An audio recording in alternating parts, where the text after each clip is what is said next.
Hi everyone, today we will talk about how to fix this problem or your problem you have on your YouTube app.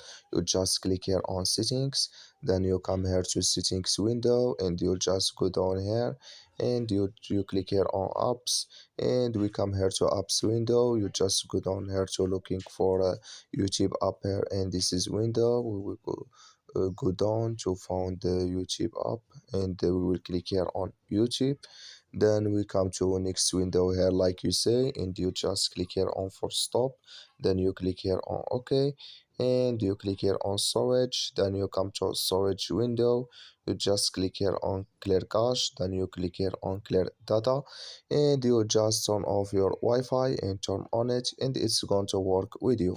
So that's all you have to do and it's going to work with you. I wish you I get it now.